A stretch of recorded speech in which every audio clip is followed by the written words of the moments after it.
నిన్న ఒక ఆయన మస్తు మెసేజ్ పెట్టిండు ఒక తమ్ముడు, నాకు ఇది హ్యాపీ అనిపించింది. ఎందుకంటే నిజంగా తెలంగాణ కోసం నేను మాట్లాడే విషయాలు ఎవరికైనా అర్థమవుతున్నాయా, అర్థమైతే లేదా, ప్రాంతీయవాదం అనేది అర్థమవుతుందా, అర్థమైతే లేదా, లేకపోతే బహుజనవాదం గురించి, ఎస్సీ బీసీ ఎస్టీ మైనార్టీల అధికారం గురించి, వాళ్ళ హక్కుల గురించి, రాజకీయంలో వాళ్ళ వాటా గురించి మనం ఇంత గొంతు చించుకొని చెప్తున్నాం, ఎవరికైనా అర్థమవుతుందా అనేది ఒకటి అప్పుడప్పుడు లోపల బాధ అనిపిస్తుంది.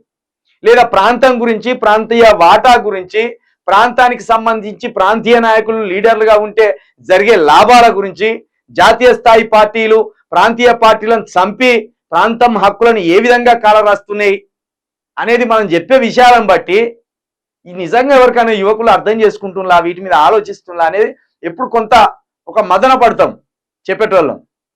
నాకు కూడా అట్లుండే కొన్నిసార్లు ఇది నిజంగా అర్థమవుతుందా, మనమే చెప్పుకుంటా పోతున్నామా అని. కానీ అర్థమవుతుంది అనేది ఈ తమ్ముడు పంపిన మెసేజ్ బట్టి అర్థమైంది. ఈ తమ్ముడు ఎవరో మరి, ఇక్కడ నెంబరు తెలియదు, ఫీడ్ చేసుకోలేదు, కొత్తగా పెట్టింది నిన్న సాయంత్రం, ఇవాళ పొద్దున 5:57 పెట్టిండు. ఇవాళ పొద్దున ఏం పెట్టిండు అన్న, మన తెలంగాణ రాష్ట్రం గురించి అసలు పొలిటికల్ న్యూస్ అంటేనే ఇష్టం ఉండేది కాదు.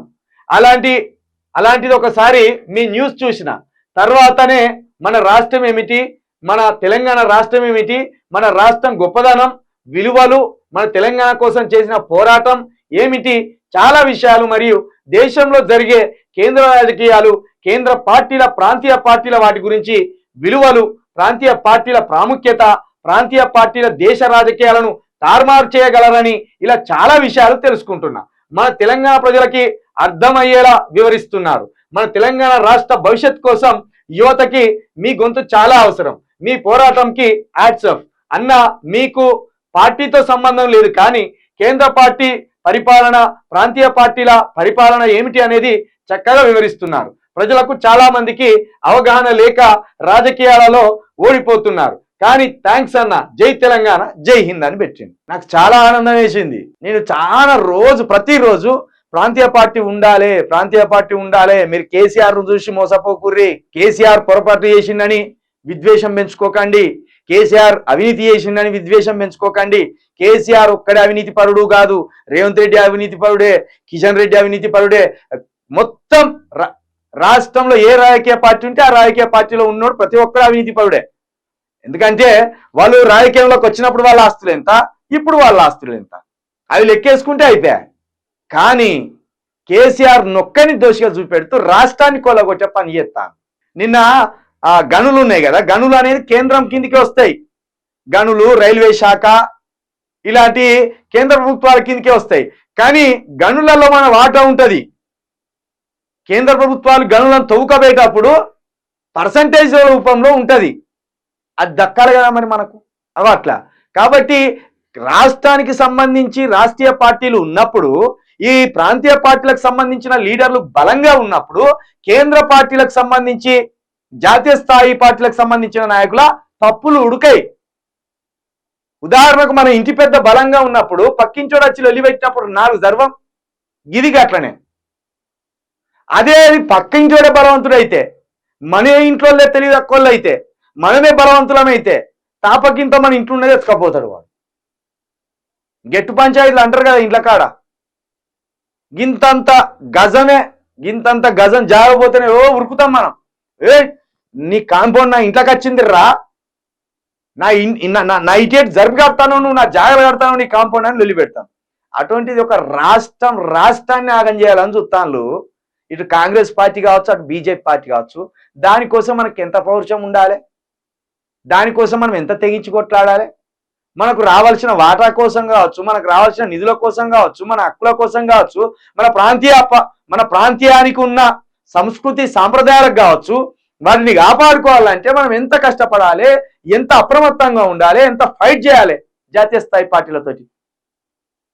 అవి ఆలోచించకుండా మనం ఎల్లెలకల పడతాను. నేను మరీ చెప్తున్నా, కేసీఆర్ దొంగ కాదు, కేసీఆర్ ఒక్కడే లంగ కాదు. అసలు రాజకీయంలోకి వచ్చిందంటే ఖచ్చితంగా వాడు అవినీతి చేస్తాడు ఏదో ఒక చోట. ఉదాహరణకు బండి సంజయ్ని తీసుకున్నామే. బండి సంజయ్ ఏంటిదే, గతంలో ఒక కార్పొరేటర్ బండి సంజయ్. మరి బండి సంజయ్కి ఇప్పుడు 3,000 4,000 కోట్ల ఆస్తులు ఉన్నాయట. ఎట్లా సాధ్యం అది? ఒక ఎంపీకి శాలరీ ఎంత?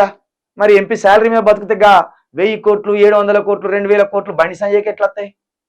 ఒక బండి సంజయ్ కాదు, రేవంత్ రెడ్డిని తీసుకుందాం, రేవంత్ రెడ్డే కాదు కోమటిరెడ్డి వెంకటరెడ్డిని తీసుకుందాం, బట్టి విక్రమార్కని తీసుకుందాం, ఇంకా అనేక మందిని తీసుకుందాం. వీళ్ళకి ఎక్కడి ఈ ఆస్తులు? అధికారం చాటున మన సంపదను కొల్లగొడతారు. సరే కొల్లగొట్టిండు, కొల్లగొట్టిన దాంట్లో మంచి దొంగ వాడు ఉంటాడు, చెడు దొంగ వాడు ఉంటాడు. ఏమంటాడు? తింటే తినని మనోడే కదా అంటాం. మన సంపద అంతా మోడీకి కట్టబెట్టవచ్చు, మన సంపద అంతా సోనియా గాంధీకి రాహుల్ గాంధీకి కట్టబెట్టవచ్చు. కానీ మన సంపదలో మన కోసం మన రాష్ట్రం కోసం నిలబడ్డ కేసీఆర్ రూపాయి తింటే దొంగ దొంగ దొంగ దొంగ. తినాలే కేసీఆర్ అంటలేము, కేసీఆర్ కూడా కక్కిద్దాం. కాకపోతే ముందు రాష్ట్రాన్ని కాపాడుకొని రాష్ట్రంలో మరొక ప్రాంతీయ పార్టీని డెవలప్ చేసి మనం ఇంకోలో అధికారం అందుకున్నాక కేసీఆర్ తిన్నాడా, కేటీఆర్ తిన్నాడా, హరీష్ రావు తిన్నాడా కక్కిద్దాం. కానీ ఈలోపు రాష్ట్రాన్ని జాతీయ స్థాయి పార్టీలు వచ్చి చెరబడితే ఏం చేస్తాం? ఇక వాని చేతులకి వెళ్ళి మనం మెడల్ తీసుకోవడానికి మనకు సాగుదల కొత్తది. కాబట్టి ప్రాంతీయవాదానికి కట్టుబడి ఉన్న పార్టీలు బతకాలే, వాటి ఉనికి ఉండాలి. ఇది అర్థం చేసుకోరు. ఇది అర్థం చేసుకోకపోతే ఆగమవుతాం. ఇక అర్థం చేసుకోలేకపోతే ఇక సన్యాసులే, ఏది వితాండవాదం చేసే వాళ్ళంతా సన్యాసుల కిందికి వస్తారు. అది అర్థం చేసుకోరు. అర్థం చేసుకోకపోతే ఆగం ఉంటుంది మీ పరిస్థితి.